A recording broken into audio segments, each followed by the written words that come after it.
U.S. allies are once again in the crosshairs as what looks like Phase 2 of the Iran war erupts, dragging Jordan, Bahrain, and Kuwait deeper into the line of fire. The IRGC is raining missiles and drones on America's regional partners while U.S. forces answer with more than 170 strikes on Iranian air defenses, bases, and logistics hubs in a bid to blunt Tehran's reach.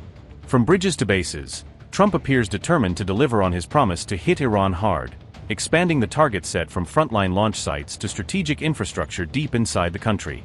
Mojtaba's commanders are making Washington regret its escalation, as Jordan's Muwaffaq Salti air base becomes the latest high-profile target, turning American allies in the region into active battlefields.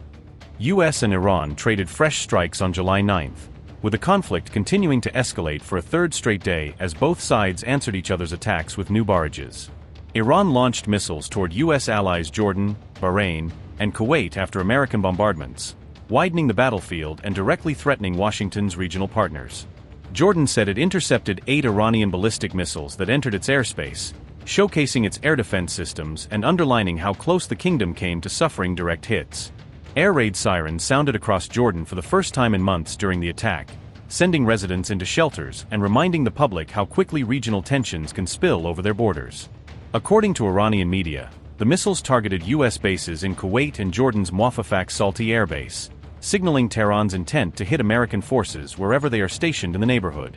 Iran also reportedly targeted Kuwait's port area during the latest missile barrage, raising fears for the security of vital Gulf logistics hubs and energy infrastructure.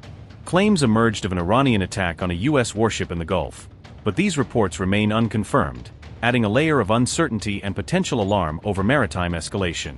Meanwhile, the U.S. said it has struck more than 170 Iranian military targets in 2 days, pointing to a sweeping campaign aimed at degrading Tehran's warfighting capabilities.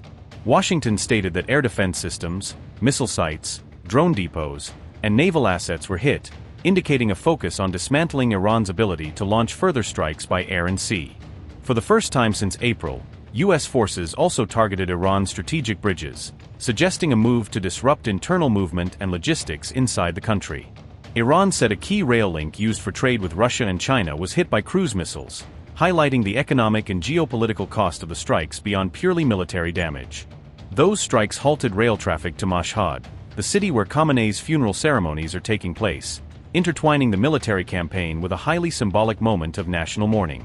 Tehran vowed to keep fighting until it thwarts what it called U.S. strategic objectives, signaling that it sees the current confrontation as an existential struggle rather than a short-term flare-up.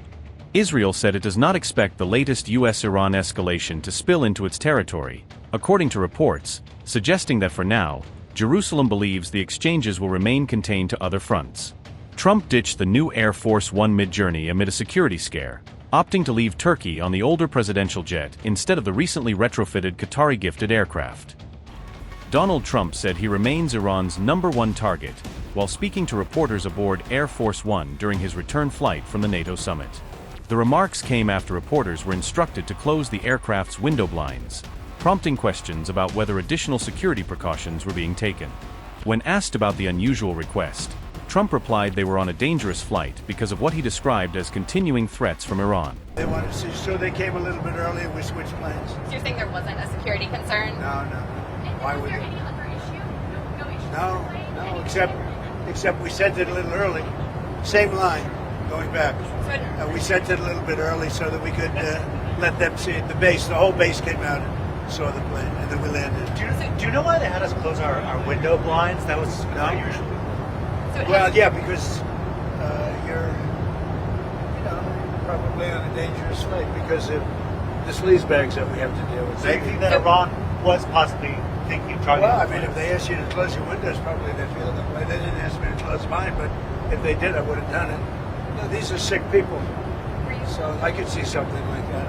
I didn't know they did that, but I could see something like that. Were you aware of any credible threat by Iran against Air Force One? Well, I have a threat all the time. I'm #1 on their list before you. But if I go, you go, right? But was there a specific threat threat today? Perhaps someday you want to change professions. What do you have, Daniel? CENTCOM posted that there are strikes ongoing in Iran, so We just hit them very hard. And I say we hit them 20-1. Every time they hit us, we're going to hit them 20. And we did it last night. They did a little something today, but it was really retribution for last night. They hit actually 3 boats, not 2. And when they hit, we hit back much harder. Are we returning to a full-scale military conflict, sir? I don't know. I don't know. We'd win it very quickly. It's another way of doing it. We have many ways we can win, but we've already won militarily. They have very little. They have very little left, and they want to make a deal so badly. Trump also joked that members of the traveling press might want to consider changing professions, making the remark while discussing the perceived security risks. The comments came as Trump returned from the NATO summit held in Ankara, Turkey, where regional security and the Iran conflict dominated discussions. Trump switched from the older Air Force One to the new Qatari-gifted Boeing 747-8 midway through his return journey, according to the Associated Press. Bloomberg reported the new Boeing 747-8 was flown ahead to RAF Mildenhall before Trump departed Turkey on the return leg of the trip. ABC News reported the U.S. Secret Service recommended switching aircraft as a precautionary measure while planning the president's return flight. Sources quoted by ABC News said the decision was taken out of caution amid the escalating conflict involving Iran, although officials did not publicly detail the specific threat assessment. Trump insisted the aircraft change had nothing to do with security concerns, despite reports that the Secret Service had advised the switch as a precaution.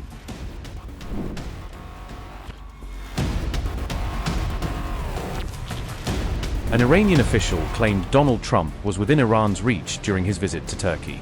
Iran says it deliberately chose not to target Trump in order to preserve relations with neighboring countries. The official said Tehran exercised restraint despite growing calls to avenge the killing of Ali Khamenei. Iran claimed maintaining good neighborly relations took priority over attacking the US president.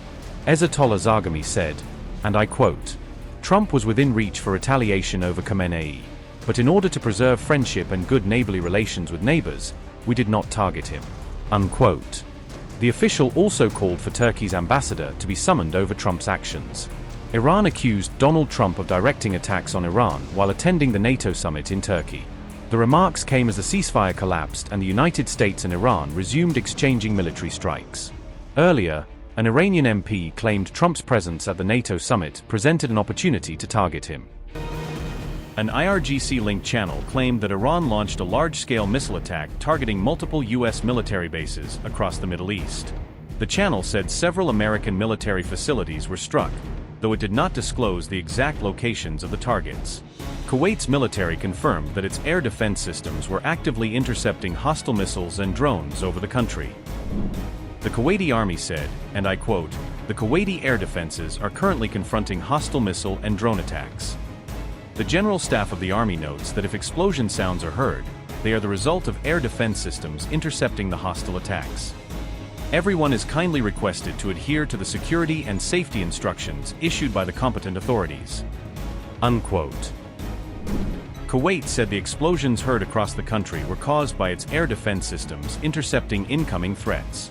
The Kuwaiti army urged residents to strictly follow official safety instructions as the attacks unfolded. Tasneem News reported that the U.S. 5th Fleet headquarters in Bahrain was targeted once again on July 9th.